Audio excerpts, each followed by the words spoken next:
Yo, what's up guys, Impulse7 here, and today I'm bringing us a new video. In this video, I'm going to be going over the new Friendly Face preview. So yeah, we got a preview of Friendly Face, which is Fazbear Frights book 10. So I'm just going to be reading through it, and I'm going to talk about it as I go on. Yeah. So, yeah, we'll just see what it is. Something I found interesting, though, is that Andrew is supposed to be the main character, but now Edward is the main character. I think they like switched it out or something. That's kind of weird to me. I don't know why, but yeah. So yeah, I'm just gonna read through this, and then I'm gonna point things out as I go along. His mother silenced him. She walked to the trash can under the sink and dropped in the broken cereal bowl. Edward grabbed a napkin from the round kitchen table, squatted, and started wiping up the milk and cereal.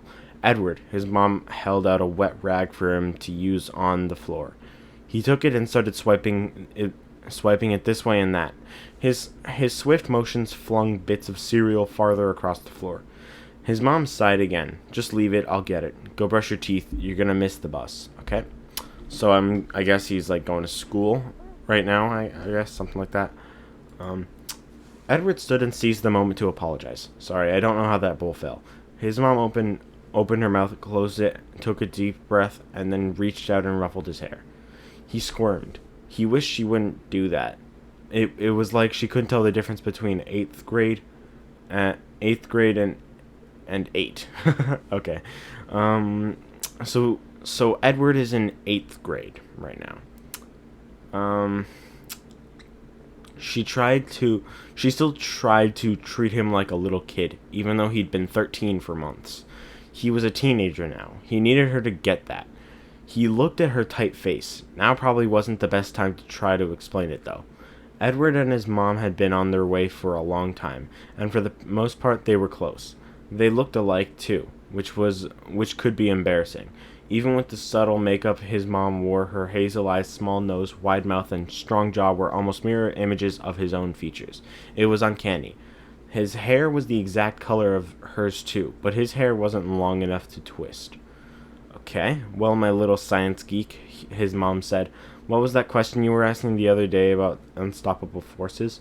What happens when an unstoppable force meets an immovable object? That question. That question? Edward scrunched up his face.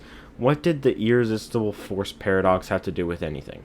His mom nodded. That one. Well, I can't answer it, but I do know what happens when a cereal bowl pushed to the edge of the table meets the elbow of an inattentive boy who is reading at breakfast instead of eating. Not a boy, Edward said. Fine, teen. Same result. You need to focus on one thing at a time. Edward, you need to focus at one thing at a time, Edward. You get in a hurry, and that's why you're so prone to accidents. If you want to live through your teen years, you need to pay attention. Well, I was paying attention to what I was reading, Edward said. That's not... His mom sighed again. Go pay attention to brushing your teeth. Edward shrugged and turned to leave the kitchen. Your book? His mom said. Oh. He turned it and took it from her. She shook her head and smiled at him in the lopsided way she had whenever he messed something up. It was like she was saying, you're a hopeless case, but I love you anyway. Edward hesitated, then hugged his mom. Sorry. Edward, are you listening? Edward looked up at Mrs. Sterling, who frowned at him from the front of his 8th grade science class. Sorry? I asked if you could please grab the iron filings from the cabinet. You're the closest to it. Oh, sure. Edward turned around and opened the metal cabinet behind him. They'd been talking about the whole unstoppable force / immovable object thing again at the start of class today, and his brain couldn't stop chewing on it. Thanks to his many questions about it, Mrs. Sterling had assigned a paper on the subject. He thought about how he was going to organize his essay while he grabbed the filings. Okay, so now we're going to witness the power of magnets, Mrs. Sterling announced. She beamed at the class. Mrs. Sterling was middle-aged with a round face and wide smile. She always looked like she was having the time of her life, even when she wasn't. She presided like a game show host over the classroom, which was full of desks, lab tables, and cabinets of vials and beakers. Charts, diagrams, and photos of scientific anomalies littered the walls, an endless number of distractions for Edward's curious mind. Edward, since you're up here, Mrs. Sterling said, why don't you sprinkle those filings on that magnet? She pointed to a flat, gray box-like contraption on her desk before turning away to write something on the blackboard. He tried to see what she was writing while he opened the vial he'd grabbed, and without looking sprinkled a mound of filings on the flat surface. Thank you, Edward, Mrs. Sterling said. You can return to your seat.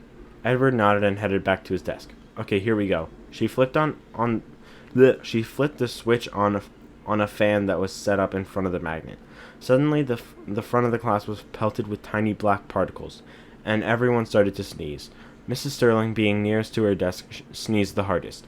She also closed her eyes tightly. One of the girls in the front row squealed. Another cried out, "My eyes!" "Turn off the fan," a boy shouted. Mrs. Sterling, her eyes still shut, groped around for the fan and ended up knocking it over. Edward sneezed and his eyes started to burn. What had happened? Are you sure those were iron filings you grabbed? His best friend Jack asked, pulling his... I feel like that sounded like a different word. His best friend Jack asked, pulling his shirt up over his nose. Edward wiped at his runny nose. Sure, he cringed and turned to look at the cabinet. The vial of iron filings was still sitting there. He'd grabbed the pepper Mrs. Sterling had used in their surface tension experiment a couple days before. Everyone out, Mrs. Sterling commanded in a shrill tone. She was staggering around, tears streaming from her eyes, but she was still smiling. Klut's face strikes again, one of the boys shouted as they all ran from the classroom. Sorry, Edward said when he joined his classmates in the hallway. He stopped and shrugged. There was no point in trying to explain, so he just repeated, sorry. I wonder how many times a day I say sorry, Edward said to Jack as their bus trundled away from the school that afternoon. Okay, yeah, that's it. So, there's not really anything very noteworthy in there, but yeah. And that, I'm hoping this story ends up being enjoyable, but we still got, like, 4 months, or 3 months, something like that, till this book comes out, so yeah. We got a while to wait. Puppet Carver comes out, like, 3 weeks from now, I think, pretty much. So yeah, I hope you guys enjoyed this video. If you please leave a like on the video, and if you like my other videos, please do consider subscribing. There's not really much to talk about in here. It's just that Edward and Andrew kind of swapped, I guess. Andrew's not here anymore, and Edward's now the main character, I guess. But yeah, it's fine. Hopefully it's an enjoyable story. But yeah, I'll see you guys next video. Episode 7 out, and peace.